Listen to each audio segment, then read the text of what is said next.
Magandang hapon mga bata. Kumusta ang iyong araw? Mabuti kung ganun. Ngayon, umupo kayong lahat para sa ating panalangin.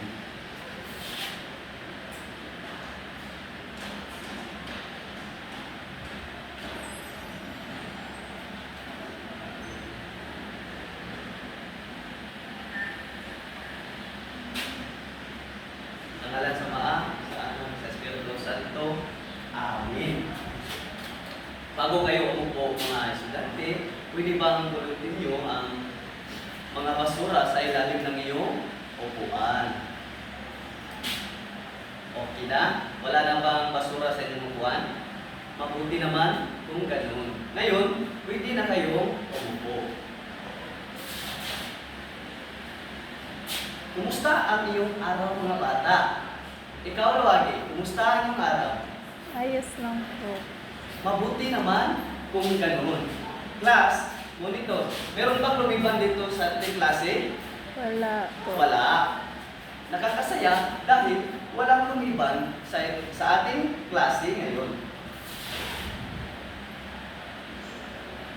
At sa ating alituntunin, pwede bang basahin ninyo ang ating alituntunin?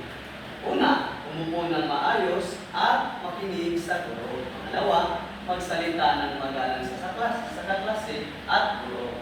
Pangatlo, panatilihin ang katahimikan habang may nagsasalita. Pang-apat, itaas ang kamay bago sumagot o magsalita. Makipagtulungan at makikisa sa lahat ng gawa. At ngayon, hindi mo bang bilangin kung ilan ang ating alituntunin? Okay. Isa, dalawa, tatlo, apat, lima. May 5 tayong alituntunin.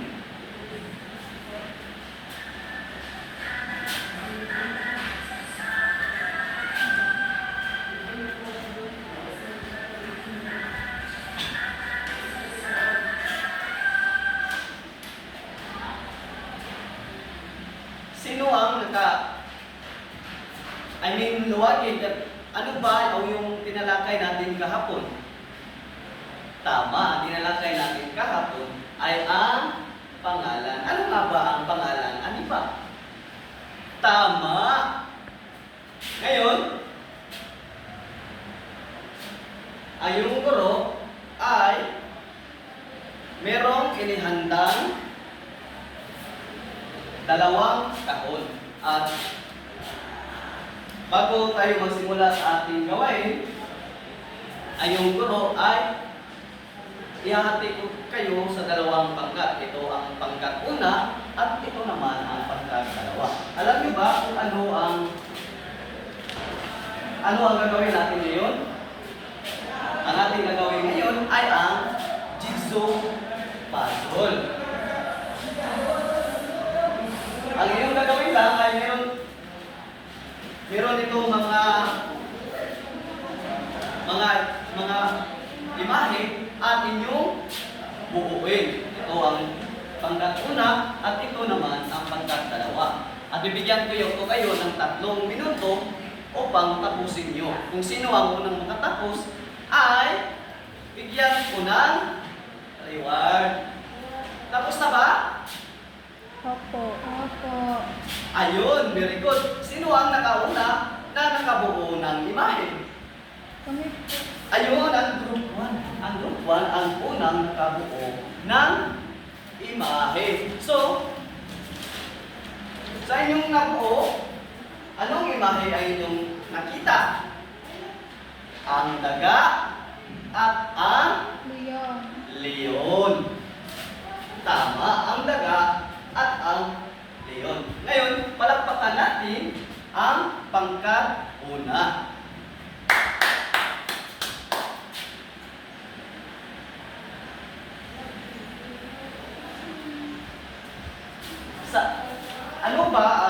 Sa inyong palagay mga kaklas ay mga bata, ano ang itsura ng leon? Malaki at parang masungit. Ang daga naman, sa inyong nakita, maliit. Sa inyong palagay mga bata, makakatulong ba ang daga sa leon? Opo. Tama. Ang daga ay makakatulong sa leon. Ngayon, ang ating pagtataya, ano ang ibig sabihin ng pagtulong mga bata? Tama. At ang pangalawa, mahalaga ba ang maliliit na bagay o tao?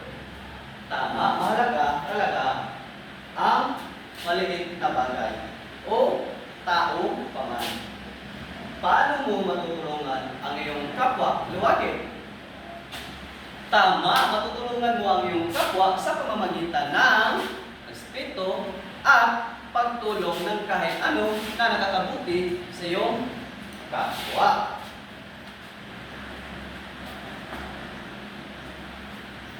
Ngayon naman, si Ginoong Badorio ay may inihandang panitikan. At ang title nito ay ang daga at ang leon.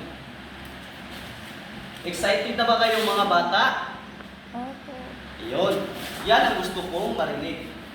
Okay? Ang daga at ang leon. Isang araw, may maliit na daga na naglalaro sa kagubatan. Ano ang mga tauhan, mga bata? Daga at leon. Ang daga at ang leon. At saan ang kanilang tagpuan? Sa kagubatan. Ayon, sa kanyang kakulitan, hindi niya namalayang napunta siya sa ibabaw ng natutulog na leon. Nagising ang leon at agad niyang hinuli ang daga gamit ang kanyang malalaking paa. "Patawarin mo ako, mahal na leon," sabi ng daga. "Pakawalan mo ako at balang araw ay matutulungan din kita." Sa palagay niyo mga bata, paano makakatulong ang maliit na daga? Ayon, natawa ang leon sa sinabi ng maliit na daga. "Paano mo naman ako matutulungan?" sabi niya. Medyo nakakatawa siya mga bata kasi alam nyo, ang liit ng daga at saka hindi natin alam kung ano ang maitutulong sa leon na siya naman ay ang hari ng kagubatan. Ngunit dahil sa awa, pinakawalan pa rin niya ang daga. Makalipas ang ilang araw, nahuli ang leon sa isang lambat ng mga mangangaso. Malakas siyang umatungan, ngunit hindi siya makawala. Narinig ito ng daga at agad siyang tumakbo papunta sa leon. Kinagat niya ang mga lobid ng lambat hanggang sa ito ay maputol at sa wakas nakalaya ang leon. Maraming salamat kaibigan, sabi ng leon. Ngayon ay napatunayan kung kahit maliit ay may kakayahang tumulong.